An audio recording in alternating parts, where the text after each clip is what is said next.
Au temple de Jérusalem, il fallait traverser des cours successives pour arriver à l'édifice central. Dans celui-ci, le grand prêtre passait du sanctuaire au Saint des Saints. Ainsi avons-nous traversé les dimanches du carême jusqu'au Triduum pascal, à l'intérieur duquel nous pénétrons maintenant dans le Saint des Saints du mystère pascal. C'est le sommet du sommet.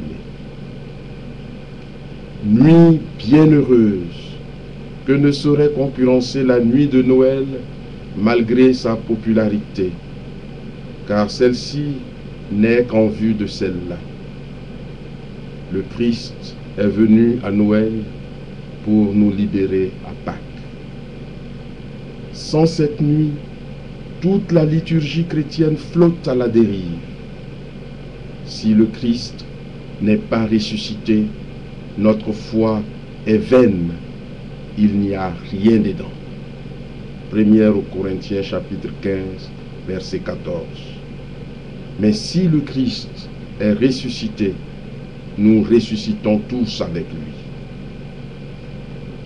Pendant les premières années du christianisme, toute proche encore de l'événement, la communauté célébrait le Christ pascal chaque lendemain de sabbat, appelé dès lors Dies Dominica, dimanche, jour du Seigneur ressuscité. Elle se rassemblait de nuit et veillait jusqu'à l'aube, pensant que le Christ reviendrait comme il était ressuscité à l'aube d'un dimanche. Très vite, et peut-être dès la fin du 1er siècle, Paul a déjà christianisé la Pâque juive. 1 aux Corinthiens chapitre 5 verset 7 et suivant. La nuit de la Pâque est célébrée avec plus d'éclat. La dispute pour en fixer la date remonte au milieu du IIe siècle. Saint Augustin l'appelle la mère de toutes les veillées. Au IXe siècle, on voit déjà l'office se célébrer le samedi après-midi. Un changement dans la pratique du jeûne conduisit finalement à décaler l'office du samedi matin avec tous les illogismes possibles. Veillée nocturne en plein jour.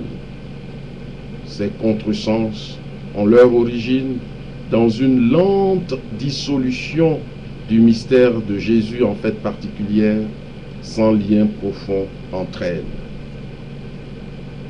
Ainsi, le mystère pascal n'était plus compris comme un tout, et l'on célébra les fêtes en pièces détachées.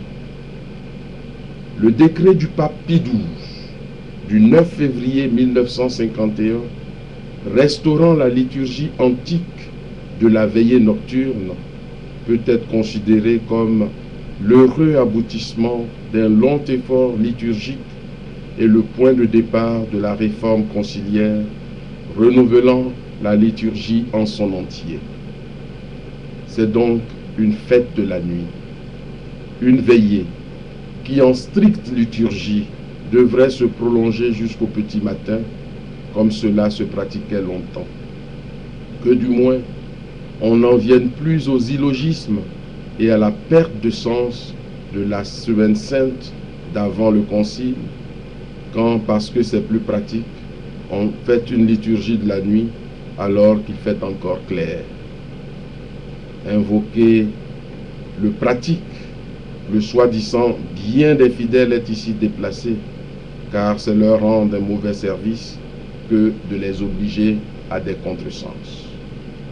Du point de vue psychologique, il faut aussi choisir une autre heure que celle où se célèbre ordinairement la messe du samedi soir, pour ne pas donner l'air d'une messe du samedi soir un peu plus longue et plus compliquée.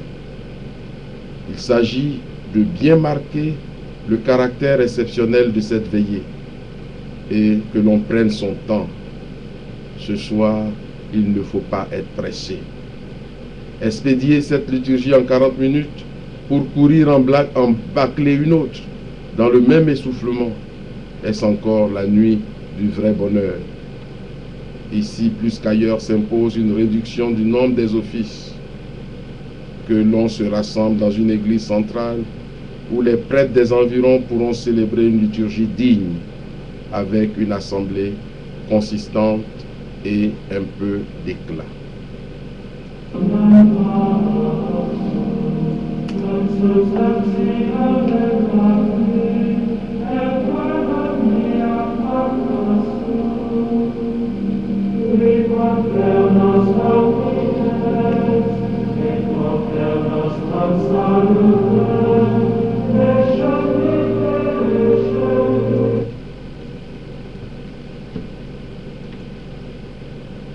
L'office a une unité merveilleuse.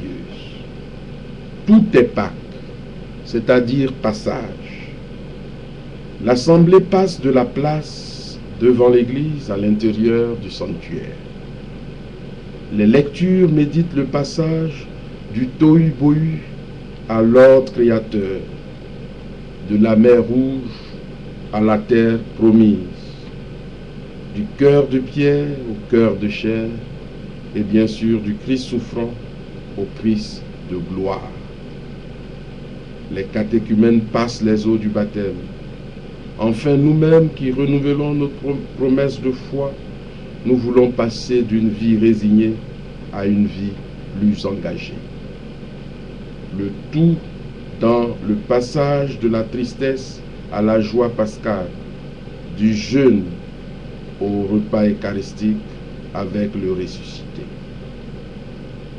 La veillée se structure comme suit. Célébration de la lumière, où dans le feu et le siège pascal s'exprime notre libération. Célébration de la parole. Elle est plus développée qu'à l'habitude. L'Assemblée y médite les merveilles, les grandes étapes de cette libération. Célébration du baptême, dans lequel les catéchumènes reçoivent sacramentellement cette libération et où nous renouvelons nos propres engagements. Célébration de l'Eucharistie, le sommet du tout, la communion par excellence au mystère de la libération pascale.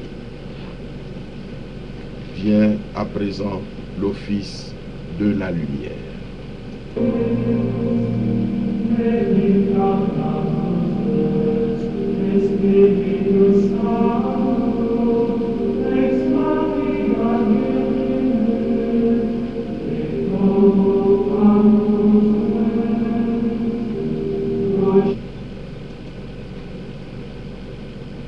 L'office de la lumière.